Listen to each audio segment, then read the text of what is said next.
নমস্কার, অমৃত সুরলহরীতে সবাইকে স্বাগত জানাই। আমি সুপ্রিয়া। আজ আবার আপনাদের সঙ্গে শ্রী শ্রী মায়ের কথা নিয়ে আলোচনা করতে এলাম। শ্রী শ্রী মায়ের কথা আলোচনা করতে পারাও ভাগ্যের। শ্রী শ্রী মায়ের সান্নিধ্য, শ্রী শ্রী মায়ের কৃপা যারা পেয়েছেন তারা তাদের স্মৃতি লিপিবদ্ধ করেছেন বিভিন্ন বইতে। যেমন আমরা আজকে শ্রী শ্রী মায়ের পদপ্রান্তে বইটি থেকে স্বামী অপূর্বানন্দ মহারাজের স্মৃতি থেকে শ্রী শ্রী মায়ের কৃপা অংশটির থেকে পাঠ করব। মহারাজ লিখছেন যে আমি ৮-১০ দিন বেলুড় মঠে বাস করে নিজেকে মঠে রেখে শুধু দেহটি নিয়ে বাড়ি ফিরে এলাম। মহারাজ, আমরা গতদিন আলোচনা করেছি সেটা, যে মায়ের কাছে দেখা পাওয়ার জন্য গিয়েছেন বাগবাজার মায়ের বাড়িতে, কিন্তু সেখানে তিনি মায়ের বাড়িতে ঘোরাঘুরি করেছেন, মায়ের কাছে মায়ের দেখা পাওয়ার অনেক চেষ্টা করেছেন, কিন্তু পাচ্ছেন না। কারণ মায়ের দেখা পাওয়া কি সোজা কথা? হরি মহারাজ বলছেন যে যদি মায়ের দেখা পেতে চাও তাহলে ব্যাকুল হয়ে তার কাছে প্রার্থনা করো, তুমি তার দর্শন নিশ্চয়ই পাবে। তারপরে মহারাজ কিভাবে সেই মায়ের দেখা পাচ্ছেন দেখুন, এবং একটি অলৌকিক ঘটনা এর মধ্যে ঘটবে যেটা মহারাজ ধ্যানে দেখবেন। চলুন আমরা স্বামী অপূর্বানন্দ মহারাজের স্মৃতি থেকে মা পাঠ করি। পরদিন সকালবেলা শ্রী শ্রী মায়ের দর্শনে গেলাম, হলো না। সাধু মহারাজরা বললেন যে সেদিন সকালে বিশেষ কারণে পুরুষ ভক্তদের দর্শন হবে না, আগামী দিন সকালে আসতে বললেন। মনটা খুব দমে গেল। বলরাম মন্দিরে গেলাম পূজনীয় মহারাজ ও হরি মহারাজের দর্শনে, তাও হলো না। দিনটি যেন শত যুগের মতো বড় মনে হলো। যতটা সম্ভব ধ্যান ও প্রার্থনাদি করলাম, কিন্তু মনের ভিতর একটা বিরাট শূন্যতা। শুল বিদ্ধবৎ ছটপট করে কাটালাম। সন্ধ্যায় আবার গেলাম হরি মহারাজের কাছে। নানাভাবে তিনি আমায় সান্ত্বনা দিলেন। অনেকক্ষণ তার কাছে বসে তাঁর স্নেহে আপ্লুত হয়ে অনিচ্ছা সত্ত্বেও বিদায় নিলাম।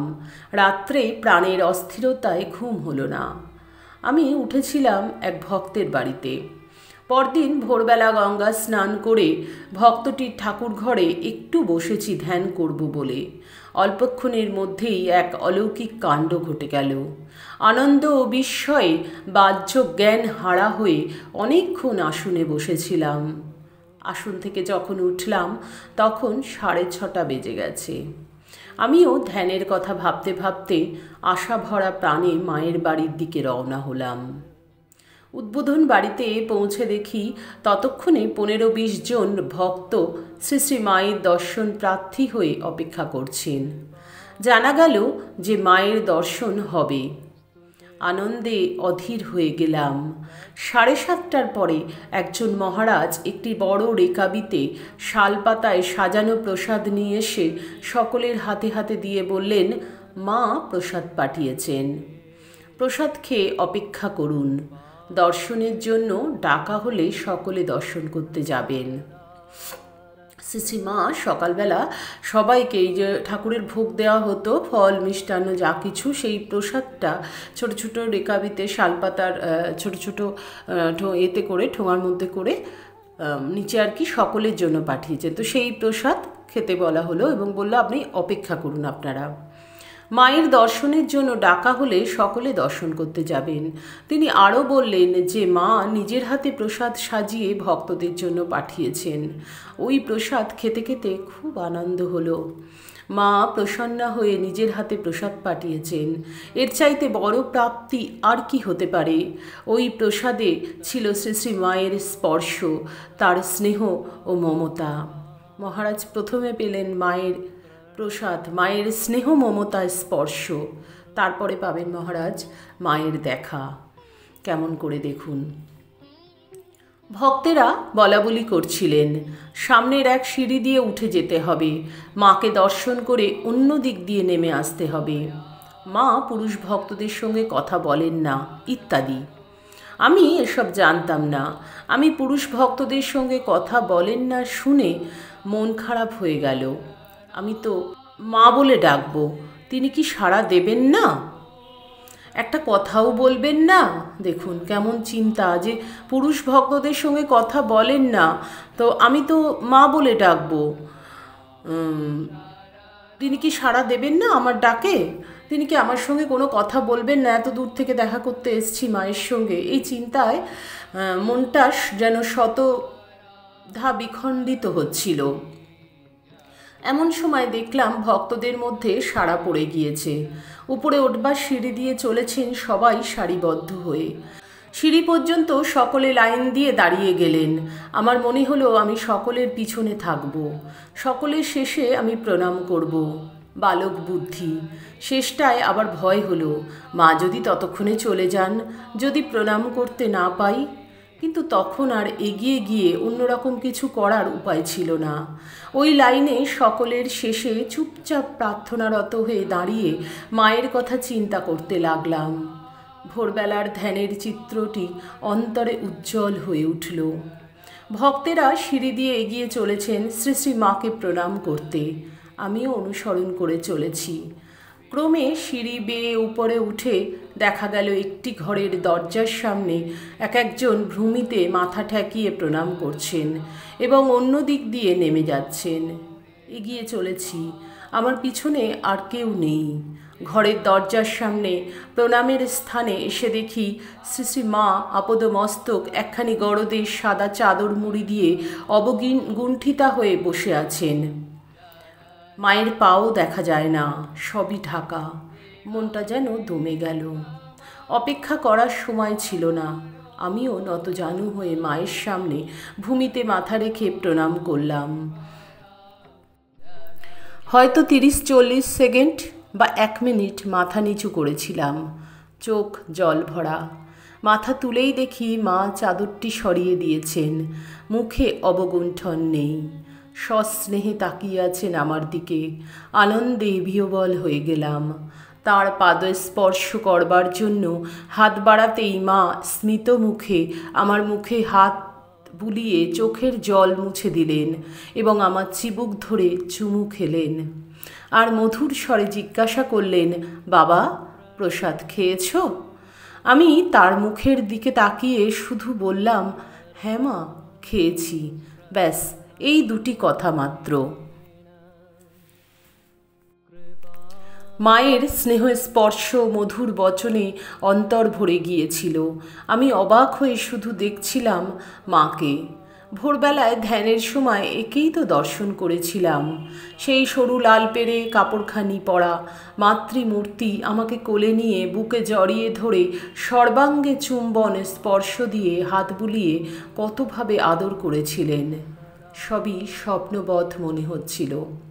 ইচ্ছা হলো মাকে জিজ্ঞাসা করি, কিন্তু তা করিনি। মাকে আর একবার প্রণাম করে বিদায় নিলাম।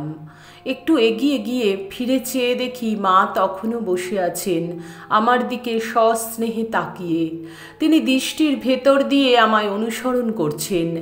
এত বৎসর পরে এখন ঠিক জেনেছি, বুঝেছি, আমি যত দূরেই যাই না কেন তাঁর দৃষ্টিরেখার বাইরে যেতে পারি না কিছুতেই। কি অপূর্ব! হ্যাঁ, কিভাবে মা দেখা দিলেন এবং মা অন্তর্যামী। ওই যে মহারাজের মনে একটু সংশয় হয়েছিল, মা পুরুষ ভক্তদের সঙ্গে কথা বলেন না, আমি যদি মা বলে ডাকি মা কি সাড়া দেবেন না, মা কি কথা বলবেন না? দেখুন, মা অন্তর্যামী, মা কিন্তু সেই ইচ্ছাটা তার পূর্ণ করে দিলেন। মায়ের সম্পূর্ণ মুখটা মহারাজ দেখতে পেলেন, মায়ের সম্পূর্ণ দর্শন পেলেন, মায়ের কথা, গলার কণ্ঠস্বর শুনতে পেলেন, মায়ের স্পর্শ স্নেহ মাখানো প্রসাদ খেলেন। এ কেমন কৃপা মায়ের!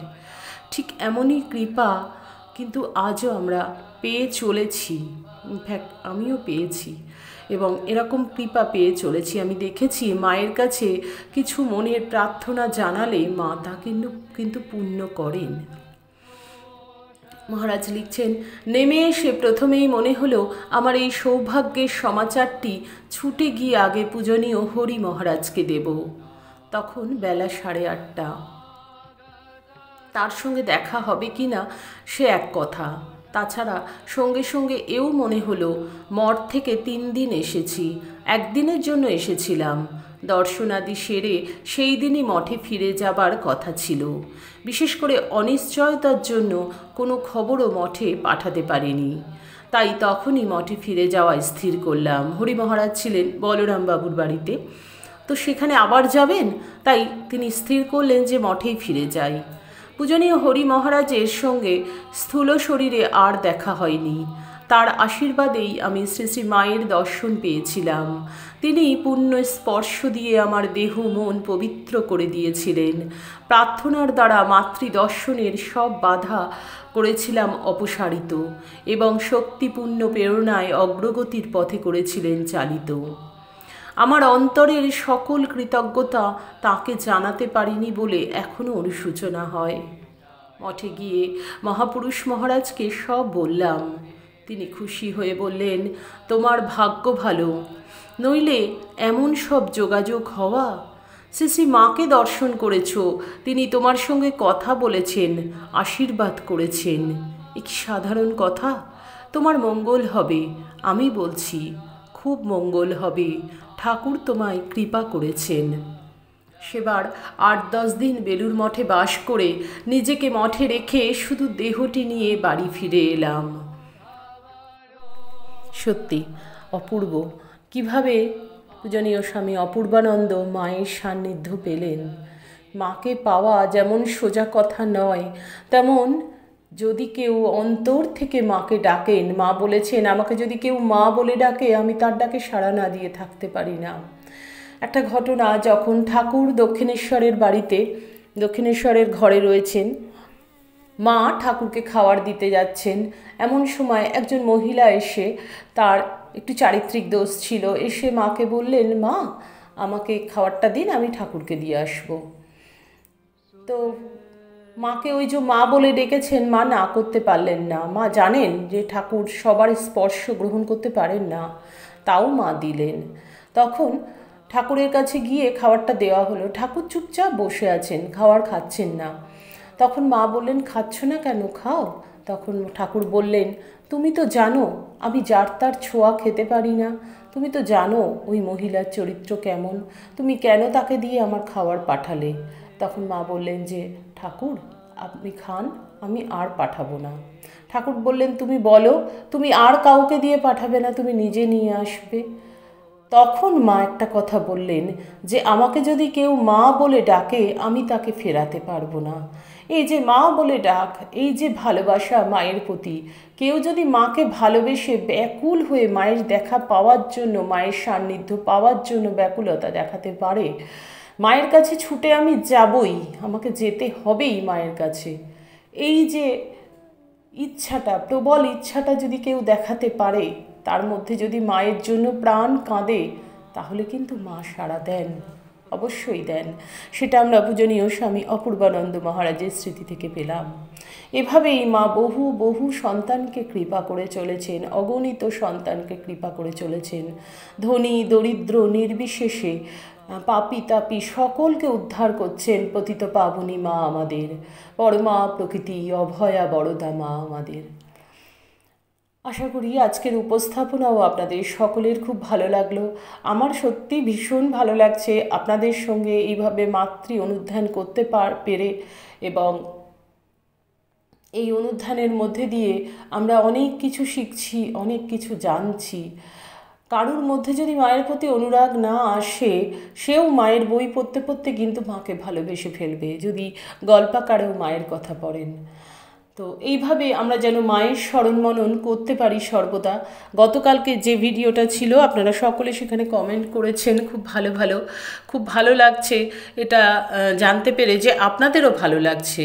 শুধু আমি পাঠ করছি, আমার ভালো লাগলে তো হবে না, আপনাদেরও যে ভালো লাগা, আমরা সকলে একত্রিত হয়ে যে ঠাকুরের কলমির দল একত্রিত হয়ে যে আমরা ঠাকুর মায়ের স্মরণ মনন করতে পারছি, এটা সত্যি খুব সৌভাগ্যের। ঠাকুর মায়ের কৃপায় আপনারা সকলে খুব ভালো থাকুন, সুস্থ থাকুন, সকলের মঙ্গল হোক, সকলের ভালো হোক। ঠাকুর মায়ের চরণে আভূমি লুণ্ঠিত প্রণাম জানিয়ে আজকের ভিডিও এখানেই শেষ করব। আবার আপনাদের সঙ্গে দেখা হবে আগামী ভিডিওতে। যেতে যেতে বলবো, আজকের ভিডিওটিও ভালো লাগলে লাইক, কমেন্ট, শেয়ার করবেন। অমৃত সুরলহরী পরিবারের সঙ্গে থাকবেন, রামকৃষ্ণ ভাবধারায় থাকবেন। শ্রী রামকৃষ্ণ অর্পণমস্তু। জয় মা শারদেশ্বরী, জয় তু স্বামীজি মহারাজ।